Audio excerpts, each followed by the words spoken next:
اللہ جل شانہ نے ان آیات میں وہ مسلمان عورتیں جن سے نکاح کرنے کی اجازت دی ہے اب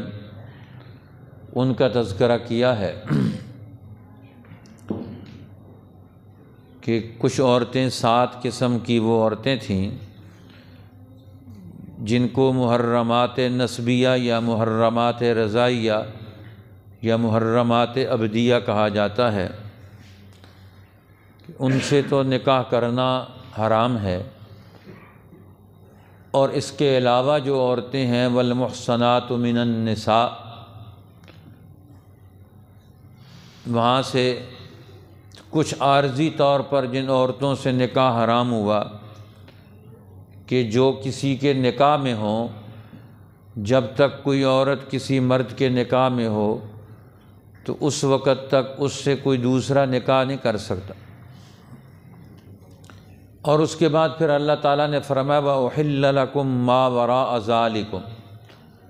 اس کے علاوہ جتنی عورتیں ہیں ان کو تمہارے لیے حلال قرار دیا گیا۔ اب ظاہر ہے انسان نکاح کرتا ہے، شادی کرتا ہے، ایک آزاد عورت سے شادی کرتا ہے تو اس کی حیثیت کو قائم رکھنا، اس کی ضرورتوں کو معاشرتی اسلوب کے مطابق ادا کرنا، یہ بھی ایک ضروری چیز ہے۔ لیکن اگر کسی آدمی کے پاس ان حالات میں اتنی بڑی گنجائش نہ ہو کہ وہ کسی مسلمان آزاد عورت سے نکاح کر سکے، اتنی استطاعت نہ رکھتا ہو، اتنا مہر دینے کی طاقت نہ ہو، آزاد عورت کے شایان شان اس کو جگہ دینے کی اور اس کی ضروریات پورے کرنے کی اس کے پاس گنجائش نہ ہو، کیونکہ مرد کے ذمے عورت کا نان نفقہ خرچہ وغیرہ یہ مرد کے ذمے ہوتا ہے کہ وہ اس کو نکاح میں لاتا ہے تو یہ مرد کے ذمے ہے کہ اس کا نان نفقہ ادا کرے، اس کو خرچہ پانی دے۔ لیکن اگر یہ آزاد عورت کی شایان شان نہیں کر سکتا اور اس کے پاس مہر کی رقم نہیں اور اپنے اوپر اس کو خواہشات کو کنٹرول کرنے کا، قابو رکھنے کا اس کے پاس وہ بھی گنجائش نہیں، تو پھر کیا کرے؟ وَمَن لَّمْ يَسْتَطِعْ مِنكُمْ طَوْلًا، قرآن نے یہ بھی اجازت دی کہ جو تم میں سے یہ طاقت نہیں رکھتا، اتنی گنجائش نہیں رکھتا أَن يَنكِحَ الْمُحْصَنَاتِ الْمُؤْمِنَاتِ، کہ نکاح میں لے کر آئے مسلمان پاک باز بیویوں کو میں سے کسی کو، تو اس کے لیے گنجائش ہے فَمِمَّا مَلَكَتْ أَيْمَانُكُم مِّن فَتَيَاتِكُمُ الْمُؤْمِنَاتِ، تو وہ مسلمانوں کے مال میں سے جو لونڈیاں ہیں، جو مسلمانوں میں سے کسی کی ملکیت ہوں، ان میں سے کسی کے ساتھ نکاح کر لے، تو لونڈیوں کے ساتھ نکاح کر کے کسی دوسرے کی لونڈی کے ساتھ نکاح کر کے بھی یہ گزارا کر سکتا ہے۔ وہ باقی خدمت کام کاج کسی دوسرے کا کرتی ہے، لیکن نکاح میں اس کے رہے تو اس کی گنجائش، ان کو بھی نکاح میں لایا جا سکتا ہے مسلمان لونڈیوں سے، ان کا مہر بھی آزاد عورتوں کے مطابق کم ہوگا۔ فَمِمَّا مَلَكَتْ أَيْمَانُكُمْ، وہ دائیں ہاتھ کا مال ہے تمہارا، اس لیے ان کا مہر بھی آدھا ہوگا، اور وہ تھوڑے اسباب پر اور کم شایان شان مسکن اور ضرورت کی چیزوں پر وہ گنجائش کے مطابق، ضرورت کے مطابق وہ گزارا کر لیں گی لونڈیاں، تو لہٰذا تمہیں اس کی اجازت ہے، تم ان کے ساتھ نکاح کر سکتے۔ واللہ عالم بایمانکم، فرمایا اللہ کو تمہاری مسلمانی خوب پتہ ہے، تم کتنے درجے کے مسلمان، کتنے درجے کے تم مومن ہو، لہٰذا ایمان کے تعلق کو ہر مرحلے پر قائم رکھنا یہ ضروری ہے کہ انسان جہاں بھی شادی کرے، لونڈی سے کرے یا کسی سے بھی کرے، لیکن مسلمان لونڈی کو ترجیح دینی چاہیے۔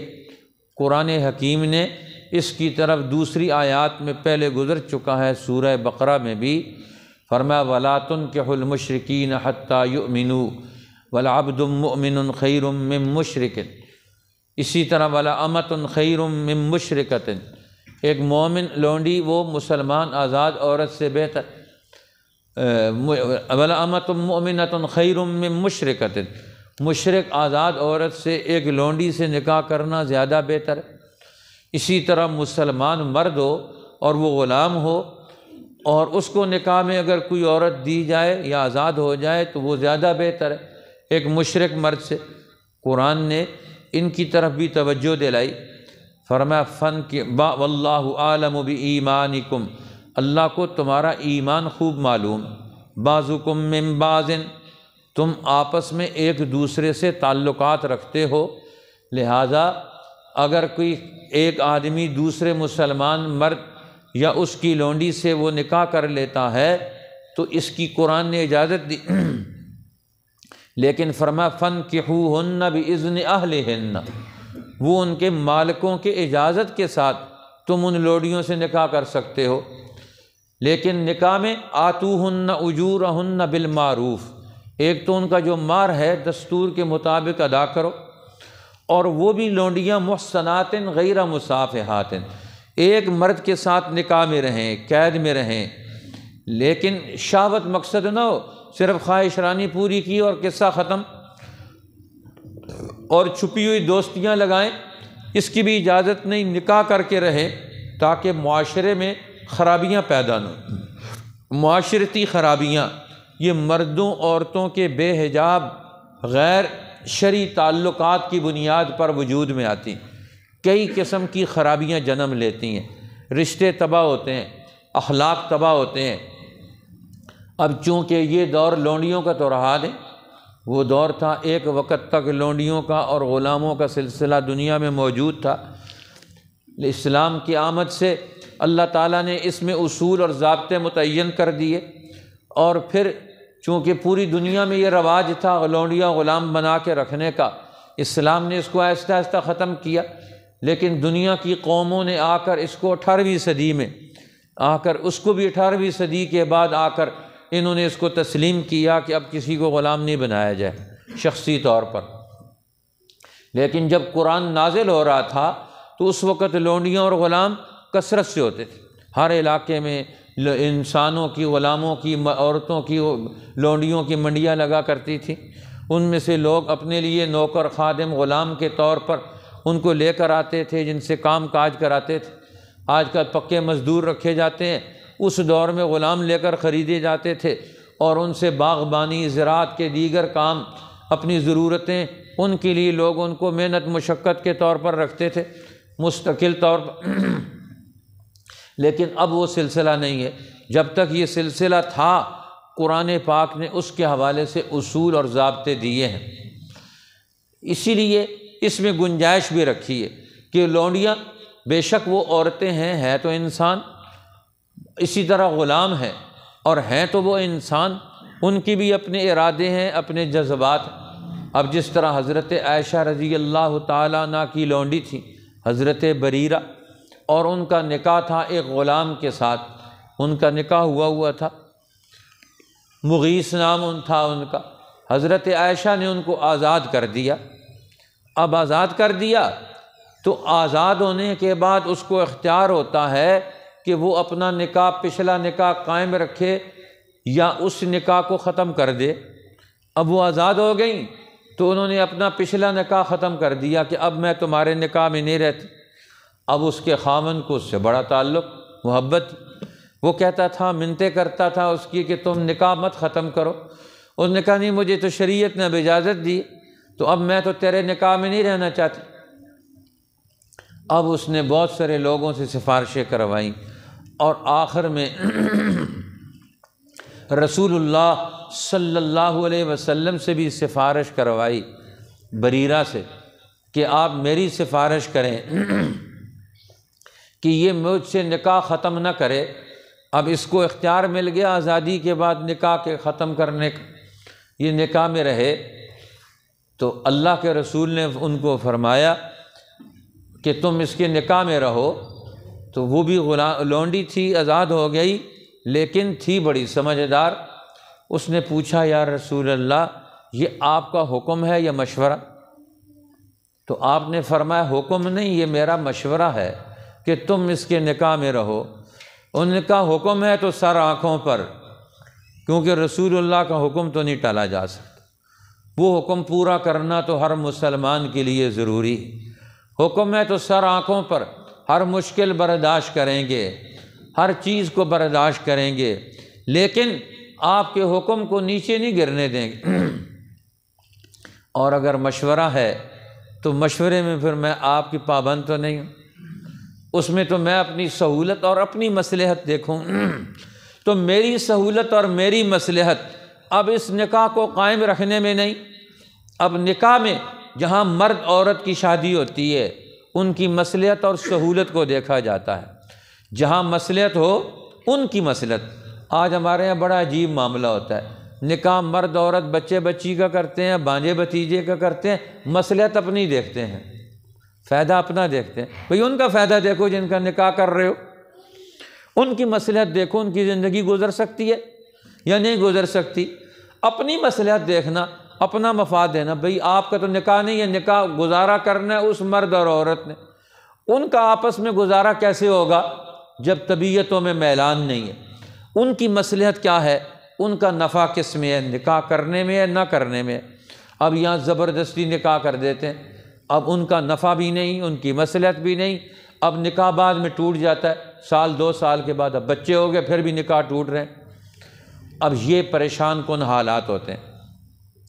امام اعظم امام ابو حنیفہ رحمۃ اللہ علیہ کے دور میں ایک آدمی آیا امام صاحب کے پاس اپنی مشکل لے کر، اپنی پریشانی لے کر کہ امام وقت میں بہت پریشان ہوں، میں اپنے بیٹے کا نکاح کرتا ہوں، کتنے نکاح کر چکا ہوں، مہر دے چکا ہوں، پیسے خرچ کر چکا ہوں، جہاں کہتا ہوں تو نکاح کرنا چاہتا ہے وہاں نکاح کراتا ہوں، کچھ مہینوں کے بعد یہ طلاق دے دیتا ہے، اب عورت کو مہر دینا پڑتا ہے، سامان دینا پڑتا ہے، چیزیں ان کے خرچے کرنے پڑتے ہیں، ولیمے کے خرچے کرنے پڑتے ہیں، اور یہ اللہ کا بندہ کوئی بات سنتا نہیں۔ اب میں تو اس کے نکاح کرا کے تنگ آ گیا ہوں، اب کوئی مسئلے کا حل بتائیں کہ میں اس کا نکاح کراؤں اور میرا مالی نقصان نہ ہو، بڑا نقصان کر بیٹھا ہوں۔ آپ نے فرمایا اچھی بات ہے، اس کو فرمایا اس کو جا کر اس کو لونڈیوں کے غلاموں کا جو بازار ہے اس میں سے اسے لے جاؤ، اور جس لونڈی کو یہ پسند کرے اس کو خرید کے لے آؤ، ملکیت اپنی رکھنا، اس کی ملکیت میں نہ دینا،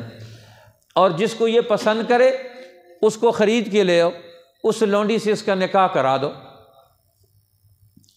اب اس نے کہا اور نکاح کرا دو، اگر نکاح کے بعد یہ طلاق دے گا تو تمہارا خرچہ تو نہیں ہوگا، لونڈی تو وہ تمہاری ہوگی، تمہارے اور کام کاج کرتی رہے گی، تمہارے اور مشکلات میں وہ حل میں مدد دیتی رہے گی، لیکن نکاح میں یہ طلاق دے گا تو تمہارا مالی نقصان تو نہیں ہوگا، پھر کوئی اور لونڈی اس کی پسند کی لے کر آ جانا، اس طرح تمہارا نقصان بھی نہیں ہوگا۔ وہ بہت خوش ہوا کہ آپ نے میرا مسئلہ حل کر دیا۔ اب یہ نالائق آدمی یہ طلاق دے دیتا ہے، اب اسے پتہ چل گیا کہ اب تو میرا نکاح جو ہے وہ لونڈی سے کیا جائے گا، اس نے بھی اپنی حیثیت کو ختم کر لیا۔ بہرحال قرآن حکیم نے کہا یہ نکاح ایک اونچے مقصد کے لیے ہوتا ہے، محصنات غیر مصافحات،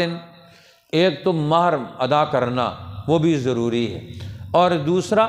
عورتیں بھی نکاح میں آئیں تو قید میں رہنے کے لیے، پکا نکاح ہمیشہ کے لیے، یہ نہیں کہ ایک دو مہینے نکاح کے کریں گے پھر طلاق دے کر فارغ، ایسا نکاح نہیں ہوتا۔ یہ نکاح موقت جس میں پہلے ہی طلاق کا ارادہ ہو، یہ تو غلط ہے،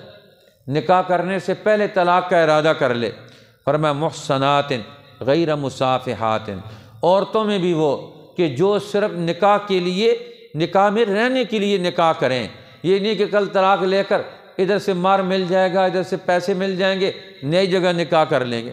محصنات غیر مصافحات، خواہشات مقصود نہ ہوں، ولا متخذات اخدان، اور چھپی یاری لگانے والیاں بھی نہ ہوں۔ اب عورتیں مردوں سے تعلق قائم کر لیں لیکن گواہ موجود نہ ہو، نکاح موجود نہ ہو، ایسا اجنبی عورتوں کا مردوں کے ساتھ کہیں تنہائی میں اکٹھے ہونا یہ ناجائز اور حرام، اس لیے یہ نکاح بھی نہیں ہوتا جو چھپا ہوا نکاح ہوتا ہے۔ عمومی طور پر چھپے ہوئے نکاح کرا دیے جاتے یہ غلط بات ہے۔ قرآن نے اس کو مسترد کر دیا۔ فَإِذَا أُحْسِنَّ، فرمایا اب یہ اگر قید نکاح میں آ گئیں لونڈیاں بھی، اب ان کے اوپر وہ قانون وہی نافذ ہوگا۔ فَإِنْ أَتَيْنَ بِفَاحِشَةٍ، اگر یہ کسی کی بیوی بننے کے بعد پھر یہ بے حیائی کے کام کا ارتکاب کریں، پھر یہ گناہ کریں، زنا کا ارتکاب کریں، تو ان کو سزا ملے گی،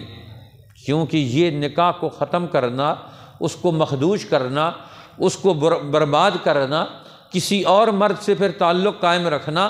یہ تو بڑی بد اخلاقی، اس بد اخلاقی پر تو قرآن سزا دیتا ہے۔ فرمایا فَعَلَيْهِنَّ نِصْفُ مَا عَلَى الْمُحْصَنَاتِ مِنَ الْعَذَابِ، لیکن لونڈیوں کو آزاد عورتوں کے مقابلے میں آدھی سزا ملے گی۔ اگر آزاد غیر شادی شدہ مرد اور عورت کو 100 کوڑے لگائے جاتے ہیں تو اس کو 100 کوڑے نہیں 50 کوڑے لگائے جائیں گے، اور اگر شادی شدہ مرد اور عورت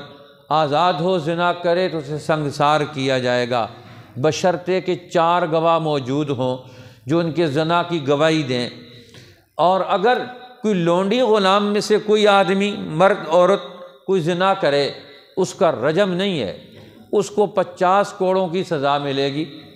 اور یہ سزا دینا یہ معاشرے کا کام نہیں، یہ عدالت کا کام ہوتا ہے۔ آج کل تو ہر آدمی، جہاں مسلمان اکٹھے ہو جائیں، ایک جتھا اکٹھا ہو جائے، کہیں پتہ چلتا ہے کہ فلاں نے جرم کیا ہے، اس علاقے کے سارے لوگ نعرے مارتے ہوئے اکٹھے ہو جاتے ہیں اور خود ہی اس کو سزا دے دیتے ہیں۔ یہ خود بخود سزا دینا عوام کا، کسی اجتماع کا، کسی مجمع اور جلسے اور جلوس کا کسی کو سزا دینا یہ حرام ہے، یہ ناجائز ہے۔ یہ سزا دینے کا کام عدالت کا ہے، کسی عام آدمی کا کام نہیں ہے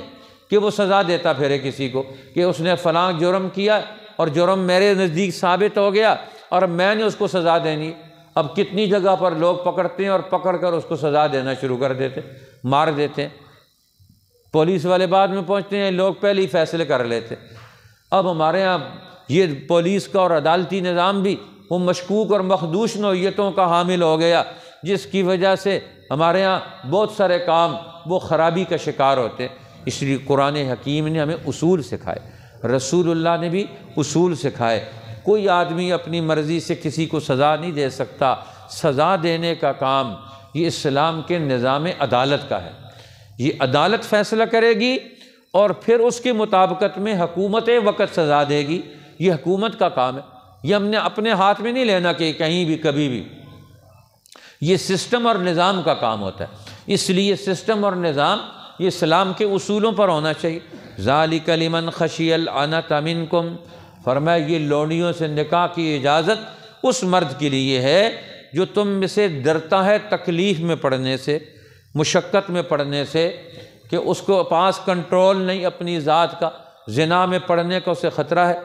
اس لیے اس کو اجازت دی ہے کہ جب تک وہ آزاد عورتوں کے حقوق پورے کرنے کی صلاحیت نہیں رکھتا تو لونڈی سے نکاح کر لے۔ لیکن قرآن کہتا ہے وَأَن تَصْبِرُوا خَيْرٌ لَكُمْ، اور اگر تم صبر کرو، اس وقت تک انتظار کرو، پیسے شاسے اکٹھے کرو، کمائی کرو، اور پھر آزاد عورتوں کے حقوق، ان کے شایان شان، ان کے مطابق تم خرچہ کرنے کی ضرورت پوری کرو تو پھر نکاح میں لے کر آؤ۔ وہ کہتے ہیں اب اسلام میں سادگی بھی ہونی چاہیے، لیکن ان عورتوں کے حقوق کے اعتبار سے ان کا خیال بھی رکھنا چاہیے۔ حضرت سعید ابن المسیب اجلہ تابعین میں سے، بڑے بزرگوں میں سے گزرے، 40 سال مسجد نبوی میں صف اول پر تکبیر اولیٰ کے ساتھ انہوں نے نماز پڑھی۔ ایک آدمی کہتے ہیں میں نے ہمیشہ سعید ابن المسیب کی میں نے پیٹھ ہی دیکھی ہے، مسجد نبوی کے صف اول میں ہوتے تھے۔ حضرت عثمان شہید ہوئے تو ان دنوں میں جب مسجد میں نماز نہیں ہوئی جماعت کے ساتھ، پھر بھی وہاں جا کر خطرے کے دنوں میں مسجد میں جا کر نماز پڑھتے تھے، مسجد نبوی میں، جہاں باغیوں نے قبضہ کر لیا، کسی کو نماز نہیں پڑھنے دیتے تھے۔ اس فتنے کے دنوں میں بھی سعید ابن المسیب نے گھر میں نماز نہیں پڑھی، مسجد نبوی میں جا کر، جہاں کوئی آدمی بھی نہیں آ سکا، اتنا سخت فتنہ تھا، قتل و غارت گری کا بازار ان باغیوں نے گرم کر رکھا تھا، وہاں جا کر اس وقت بھی مسجد نبوی کو انہوں نے آباد رکھا، اکیلے ہی آدمی خود اکیلے جا کر اذان دیتے، انتظار کرتے اور نماز پڑھ کے پھر واپس آتے تھے، مسجد کو خالی نہیں ہونے دیا۔ مسجد کی جماعت ایسی ہوتی ہے، اب تو کسی مسجد کی پکی جماعت ہی نہیں رہی، نہ درس قرآن کا کوئی حلقہ پکا رہا، نہ جماعت کا کوئی حلقہ پکا رہا، اور نہ جمعے کا کوئی حلقہ پکا رہا۔ اب سارے ٹرنے پھرنے والے مسلمان ہیں، کہیں کدھر کہیں کدھر۔ اب کیا ذمہ داریاں ادا کرنی ہے، آج مسلمان اس سے غافل ہو۔ ان کا درس کا حلقہ تھا، اس میں ایک آدمی ایک دن آیا نہیں، پوچھا طالب علم سے کیا ہوا، کہنے لگا میری بیوی فوت ہو گئی، اس لیے اب میں اس کے سوگ میں دفن تدفین میں میرا ایک دن ناغہ ہو گیا سبق کا۔ اس پر بڑا افسوس کیا انہوں نے۔ افسوس کرنے کے بعد فرمایا اب شادی کا آگے ارادہ ہے؟ انہوں نے کہا غریب آدمی ہو، شادی کون دے گا مجھے؟ فرمایا کوئی بات نہیں، اگر میں اپنی بیٹی سے نکاح کر دوں؟ تو اس نے کہا خاموشی اختیار کر لی۔ تو انہوں نے اسی مجلس میں 2-4 آدمیوں کو بلایا اور نکاح کر کے دے دیے، اور کبھی مسجد سے باہر نہیں نکلے۔ رات کو 2 آدمیوں کے 3 آدمیوں کے ساتھ اپنی بیٹی کو نکاح کرانے کے بعد اسی رات میں خود ہی اس کے گھر میں چھوڑنے کے لیے عشاء کے بعد پہنچ گئے۔ دروازے پر دستک ہوئی، پوچھا کون؟ نے کہا سعید۔